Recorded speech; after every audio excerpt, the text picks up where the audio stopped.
Hello and welcome to Planet Outlook.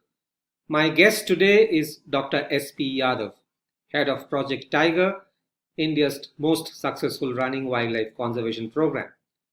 Now, all of you know that the tiger is our national animal, but it's also a global icon for wildlife conservation.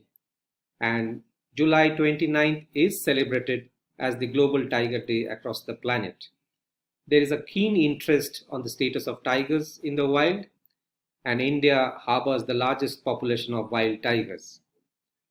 The last tiger census India conducted has now gone into the Guinness Book of World Records as the biggest wildlife survey done on this planet. Many congratulations because the India's tiger count is now in the Guinness Book of World Records. Thank you so much.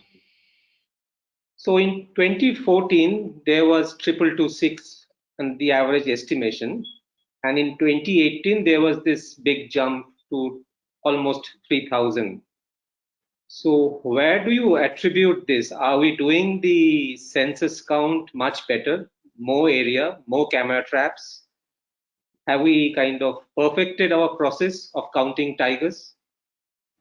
Ananda, many thanks for congratulating it. In fact, this congratulation goes to thousands of field workers, many officers, NGO partners, Wildlife Institute of India, scientists, and to all foot soldiers of the country. In fact, as you are aware, we conduct All India Tiger Estimation once in a 4 years, right? So the last count was, as you said, 2226. And this 2018 count has shown very good increase in the number. Now it is 2967 to be precise, tigers in the country. The increase, I believe, is on many counts. Area under tiger reserve has increased, number one. Tiger population has also increased in certain pockets. The protection aspect, that has also increased. Now we are better equipped to protect our tiger reserves. There are new protocols like MS stripes, monitoring status, monitoring system for intensive protection of tigers and ecological status that is in place and being implemented across the country. And this time the estimation was like Digital India. It was more on M-Stripes, which is Android-based platform. So the results were accurate. Now the evidences were recorded using this mobile app, and this geotags automatically. The tiger evidences, the habitat disturbances, and all survey were geotagged. So there, this time, I believe there's much more accuracy in our collection and recording of data and reporting also. This first time we have used artificial intelligence for species segregation. So this was for the, and you know, the science is evolving. We started with bugmark method, which was seriously flawed with reporting, underreporting, and over-reporting was there. So with the science is evolving, we have advanced our methodology and we are trying to use the best analytical tool available in the country and the world. So I believe that this tiger number increase is due to many counts, as I explained. So globally, we are seeing a mass extinction, the sixth extinction as scientists are calling it. And tigers are bucking that trend because if you go by the scientific reports, we see in the last 40 years, there is a fall over 60% of population of species, but tiger numbers, at least the last decade, has kind of rebounded. There are now more tiger reserves in India, there are more tigers in India, but the threats to tigers continue, as you have mentioned repeatedly in your many interviews and your articles. How do you now balance this? In one way, there is constant growth, and then you have a constant threat perspective. The numbers can change. We are obsessed as a country, we are obsessed with tiger numbers, but those numbers can change very quickly. Ananda, if you can recall, very recently the IPCC, the UN's IPCC had reported that 1 million species across the globe, for floral and faunal species, they are under threat of extinction. So extinction is not abstraction, it's a reality. And it's happening at the rate much faster than ever in the human history of humankind. As far as tigers is concerned, the increasing trend has been observed only in countries like India, Nepal, Bhutan, and Russia. But in all other countries, it is showing a decreasing trend. And you will be surprised to know that after the St. Petersburg Global Tiger Summit, we have lost tigers. Entire population we have lost in countries like Cambodia, Vietnam, and Laos PDR. So saying that tiger is bucking the trend may not be true. The success is localized and maybe because of the efforts, intensive efforts and commitment of the governments of these countries. But also in our tiger population, a large section of our tigers, about 35%, I believe, is outside the tiger reserves. So those face a lot of threat due to habitat loss and poaching. So 1,000 tigers are a lot. So how do you manage those tigers? Before that, I would like to say that India is the largest tiger-rich country in the world. We now have more than 75% tiger population. And you will be surprised to know that we also have more than 60% genetic variability, which is available at the world with us. So our population is very much diverse, very much sustainable population. As you rightly said, approximately 30% tiger population is outside our tiger reserves. Very jokingly, I say that there are two types of tigers. One is poor tiger below poverty line and the rich tigers above poverty line. The poor tiger, I mean the 30% tiger population, which is outside tiger reserves. Because outside tiger reserve, they are most vulnerable. The protection status, they are in territorial forests, in corridors and all. The protection status is not as good as in tiger reserves. The rich tigers, I say the above poverty line tigers, they are inside tiger reserves, and inside tiger reserves, there is centrally sponsored scheme of Project Tiger. The tiger reserve management is comparatively very good. There are a large number of people employed and deployed for their protection, patrolling, habitat management, all. So these tigers which are outside tiger reserves, they are really vulnerable for poaching. And that has made the National Tiger Conservation Authority, we have started providing funding support to these outside tiger reserves also where tigers are there. We are implementing conservation assured tiger standards, which is international accreditation to the tiger areas. We are implementing to outside tiger reserves just to give emphasis that protection regime outside tiger reserves are increased with implementation of cats. If you see at the global level, Chitwan was the first national park which was accredited with cats, and after that Shikote Alin Tiger Reserve in Russia, that was accredited with cats. But now we have Lansdowne and Ramnagar Tiger Reserve. These are not tiger reserves, but simple territorial forest division outside tiger reserve, and they have been accredited with cats. And on Global Tiger Day, the third forest division, that is 24th South Pargana, is being accredited with CATS accreditation, the international accreditation also. So this shows that we are also giving emphasis, we are taking care of tigers which are outside tiger reserves as well. There are number of sites, they have been registered for this CATS process, which are outside tiger reserves. So we're equally giving emphasis. We understand the problem of tigers, outside tigers, or poor tigers for that matter. So we are taking care of these tigers as well. Also, Mr. Yadav, most of our tiger reserves are very small. Very true, Ananda. In fact, tigers cannot survive in islands or protected areas. They need connectivity. They need dispersal. They need corridor for dispersal. So corridor connectivity is very, very important. You may recall that we lost all our tigers from Sariska tiger reserves. And most likely because there was no connectivity with any other tiger reserve. So connectivity is important. For that, NTCA, with the help of Wildlife Institute of India, we have identified at macro level entire corridor of the country. So we have mapped all the corridors, and from 29 July 2020, we will be facilitating our user agencies, anyone who wants to check whether the area falls within the corridor or not, they can visit our website, they put in their latitude, longitude, and they can check whether any area which is required for development or otherwise, whether it falls in corridor or not. So protection and management of corridor is very, very important. Ananda, you may be aware that the NTCA, the National Tiger Conservation Authority, has issued guidelines for preparing tiger conservation plan, and these guidelines, it's a statutory requirement. So every tiger reserve must have this tiger conservation plan, and this plan consists of core, buffer, and corridor also. So corridor management is integral part of our tiger conservation efforts. So do you think we need a change in perception to look at tiger reserves as nurseries rather than kind of a place just for wildlife?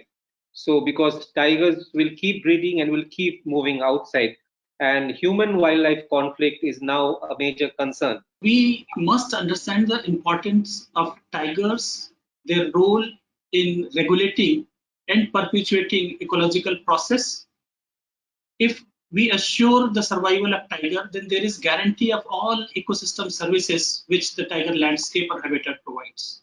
Human tiger conflict is definitely a cause of concern, and I think this is the biggest challenge before the protected area managers in the current time to deal with human tiger conflict.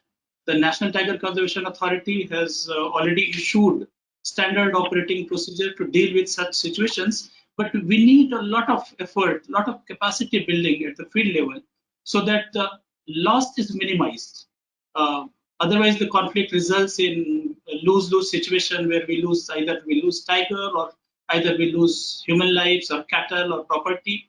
So this is a real area of concern where we are trying to give a lot of emphasis and will be doing our best to handle this human tiger conflict situations. How about, sir, inter kind of department of liaison? So, lot of land outside tiger reserves, the corridor area, there is agricultural land, there is within the forest department, there is territorial and wildlife, then there is small towns, and many these roads, railway tracks.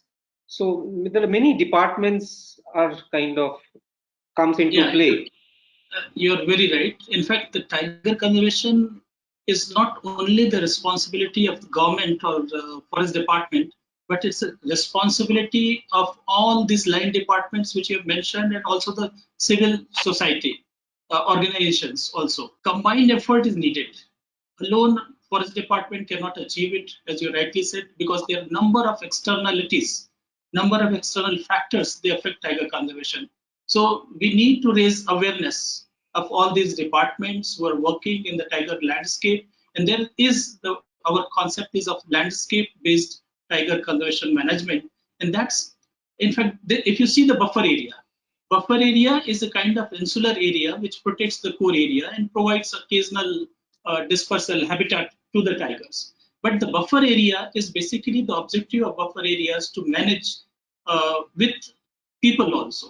There are villages, in fact, a large number of poor population, they live inside or in the fringe area of tiger reserves. I say that a lot of poverty you can find in the fringe area of tiger reserves. So their life is dependent on tiger reserves.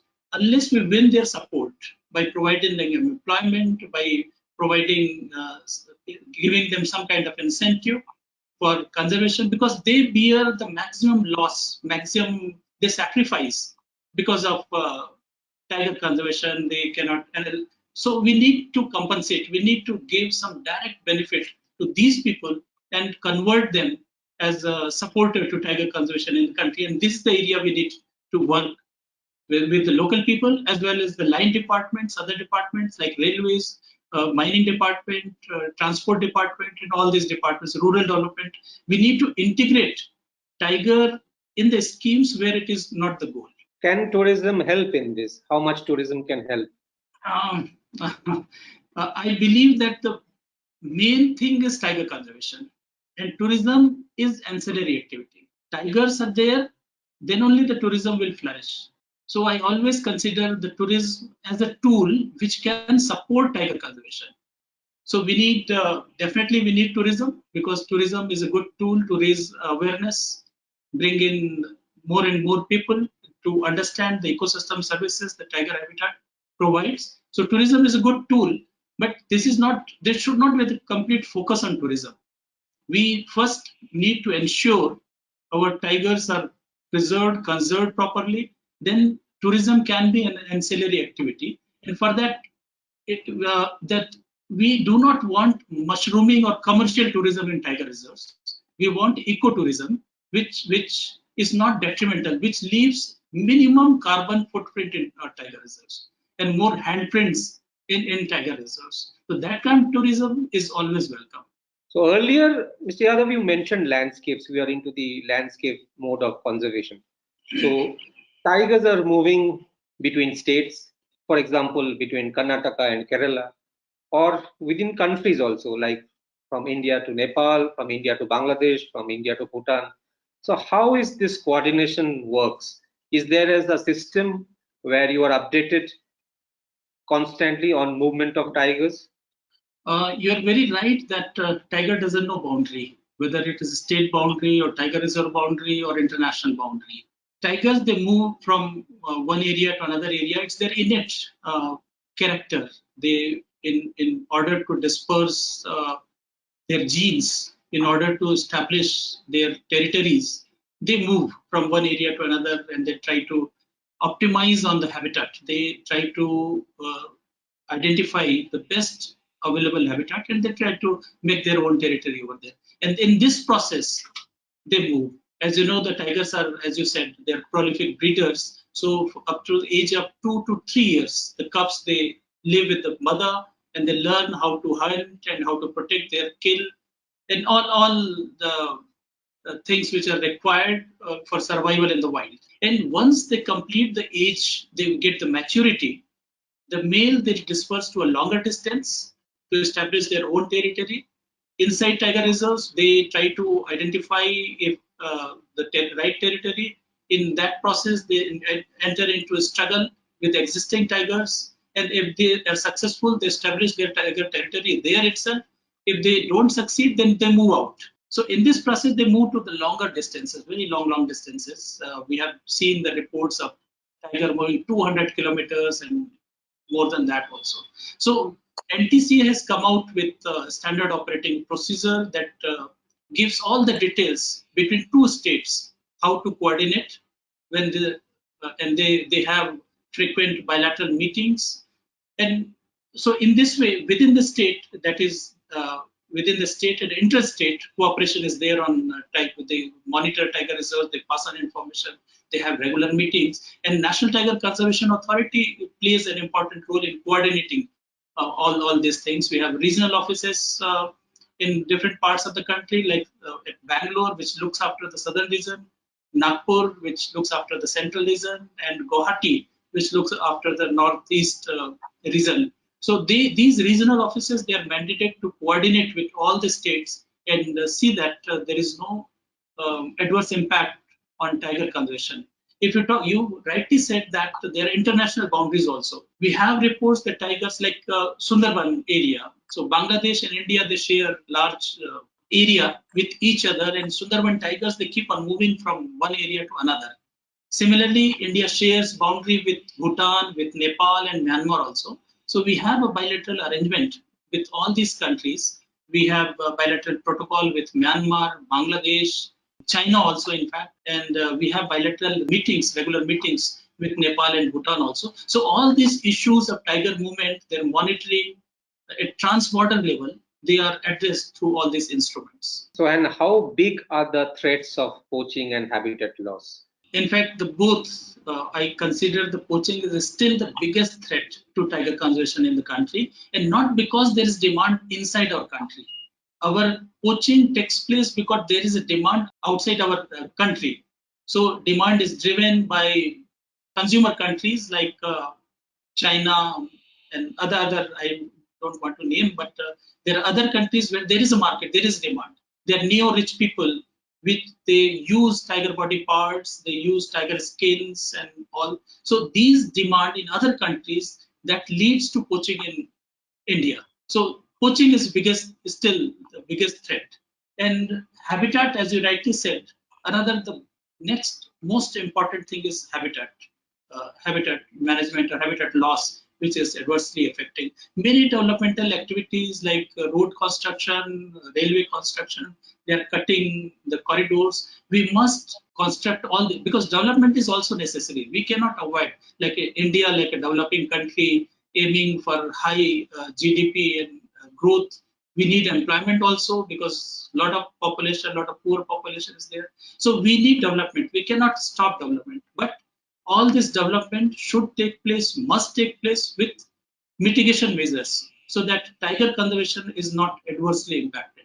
And for that purpose, guideline and NTCA with the Government of India and Wildlife Institute of India, they have developed and issued guidelines for mitigation measures for most of the developmental activities, and that should be followed in letter and spirit. Two tiger reserves, Panna and Sariska, had faced the brunt of poaching, while Panna has kind of rebounded.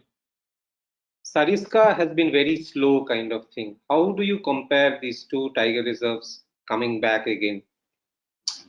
In fact, in 2005, we lost all our tigers in Sariska, and we were shocked. Entire country was shocked that how this can happen in our tiger reserves. We never imagined that this situation will arise. But this was the fact that we lost all our tigers due to poaching in Sariska. After that, a series of changes, radical changes took place. Wildlife Protection Act was amended in 2006. NTCA was established. While this WCCB, Wildlife Crime Control Bureau, was established. So a lot of series of radical changes taken place. And at that time, Project Tiger head Dr. Rajesh Gopal, he converted this crisis into opportunity and initiated very new initiatives and visionary actions were taken at that time.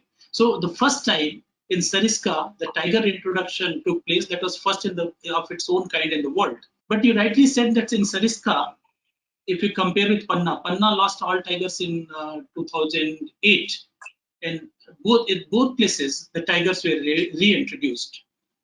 If you compare both tiger reserves and the success story, Panna has achieved much more success, and it has become a role model kind of example for the world for tiger introduction. In many countries and many tiger reserves, they are taking lessons from Panna Tiger Reserve. Sariska, as I said, there were two problems: poaching, and there is no corridor connectivity of Sariska Tiger Reserve.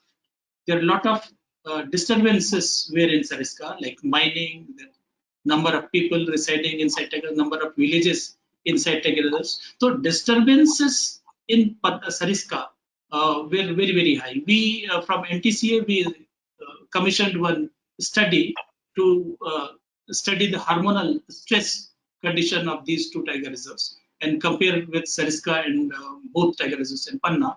And we found that the stress level is higher in tigers of Sariska tiger reserves. And that could be one reason why the tigers are not breeding as expected or as compared with Panna tigers. Panna provides an ideal habitat for tigers. Villages were relocated. In-wildlife space was there. It is rich with prey, and the prey population is very at a satisfactory level. So all these factors, the management, the leadership, the political will, and all, if we compare all these things, Panna has got an edge over the Sariska. But gradually the Sariska is also picking up, but still we need to reduce the human disturbances, tigers in Sariska, so that they can also flourish. So there was this couple of studies which were published in 2018, which showed that the tiger population in Rajasthan, especially, is losing the genetic link from the rest of India. So, how worried are you on that? Just because you are mentioning these things, so is this a case of great Uh, concern to you?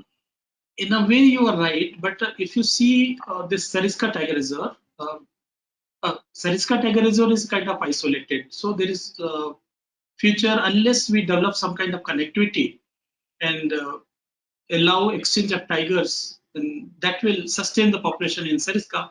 But other tiger reserves, if you see, like Ranthambore Tiger Reserve, there is another tiger reserve, Mukundra Hills Tiger Reserve. In fact, Mukundra Hills Tiger Reserve is not having too many tigers, but it was declared only to support tiger movement from Ranthambore Tiger Reserves to other parts of the like Madhya Pradesh and all. So this provides connectivity. So as you said, the genetic diversity is not very high in Ranthambore Tiger Reserve, but by providing this kind of connectivity, ensuring the protection of corridors through Mukandra Hills Tiger Reserve, I think the future is not bleak. It looks to me that it is bright for these tigers also. But there are some states who are very proactive, and there are some states who are not so proactive, because the country sees the Project Tiger, the NTCA, as a homogeneous kind of body, but it doesn't understand how it has to keep on kind of interacting with different states, because the ground management lies, because forest is a state subject.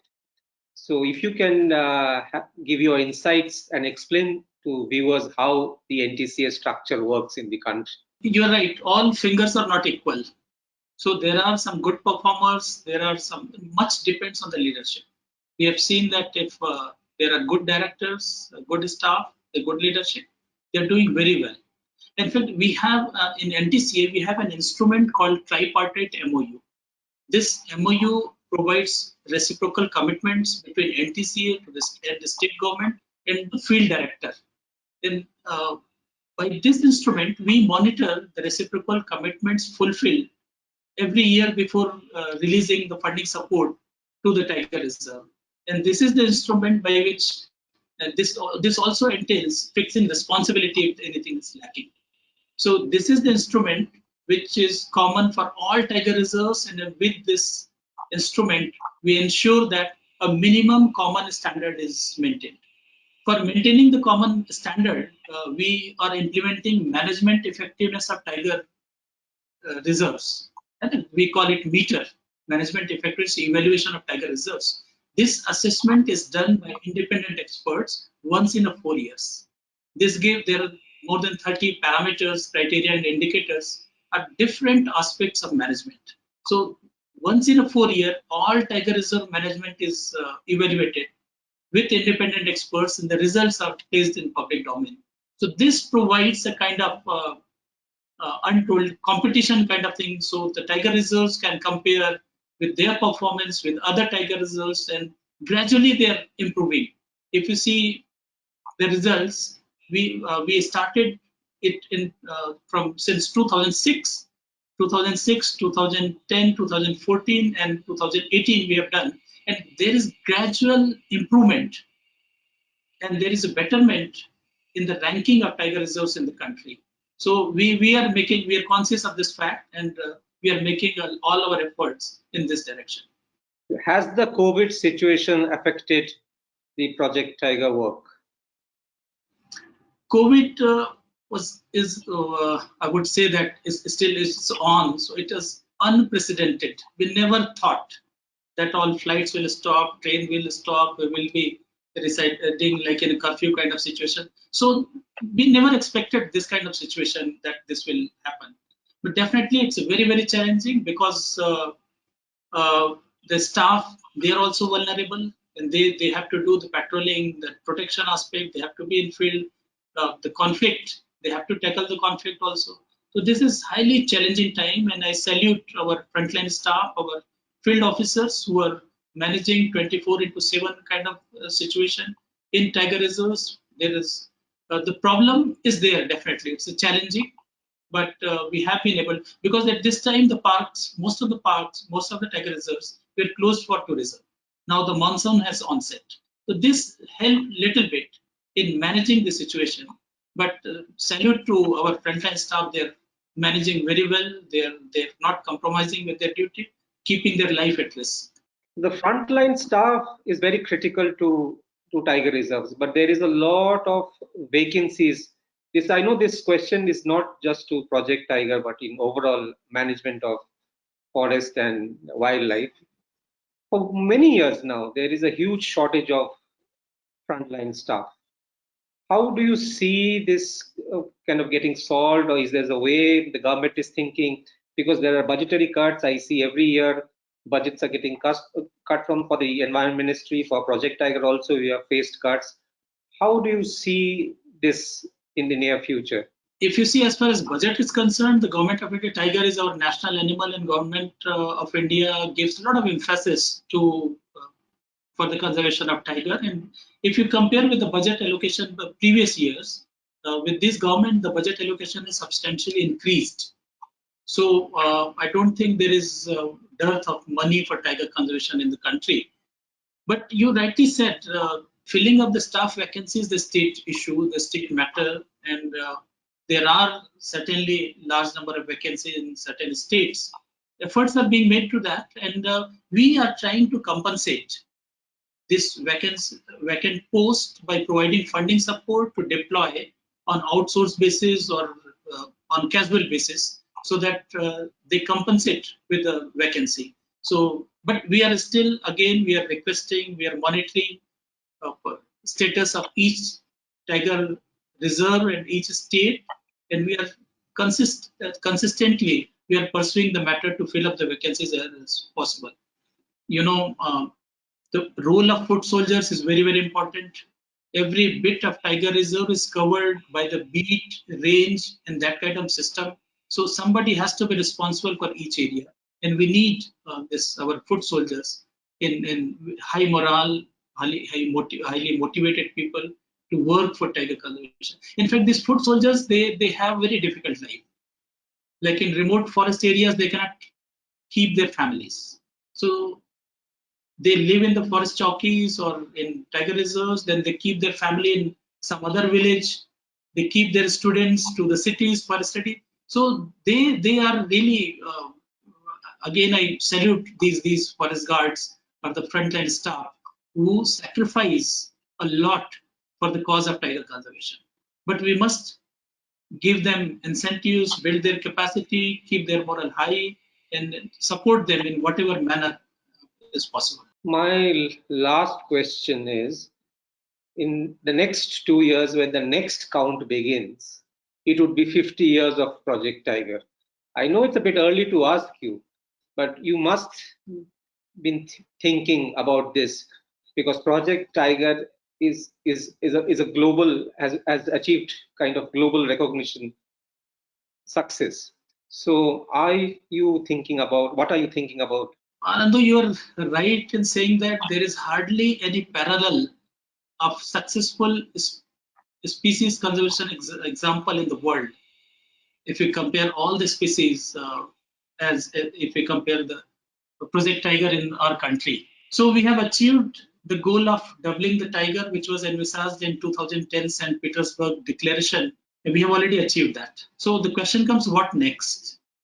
Probably we have to think, we have to ponder over it, that what we want now.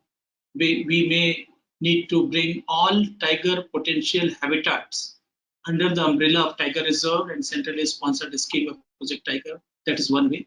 We need to identify, still we can have some more tigers, because there are many tiger reserves which are, they have tiger numbers. If you compare with their carrying capacity, they're low in density. So we can identify such tiger reserves and bring in through active management, introduce some tigers over there. There are within certain tiger reserves, there are low density pockets. There also we can reintroduce tigers, bring in tigers, and in this way. There is another problem of invasive and alien species. There are a number of tiger reserves, Feropuntia, this Lantana camera, Mycenia, and all these invasive species are there. And they have occupied a large area. if we manage all these invasive alien species and convert these lands into grasslands, so that will increase the herbivore population as well. And that, but we need to regulate. And it means blindly increasing the tiger numbers is also not a good idea, because this will cause a lot of problems subsequently, like human-tiger conflict and all. We need to manage with hardcore science based on carrying capacity. But still, I believe that there is tremendous scope to work upon this. I cannot commit at this stage, but we'll work on this aspect of tiger conservation management. From 3,000 to how much can you roughly? In fact, if you see the number of experts like Dr. Rajesh Gopal, Dr. Jhala from Wildlife Institute of India, they have been saying 3,000 to 3,500 kind of carrying capacity of the country. I think this looks good for the country, and we should more focus on habitat conservation rather than tiger numbers. Thank you, Mr. Yadav. Wonderful having you on Planet Outlook. Thank you so much. Thank you so much for interacting with me and bearing with me.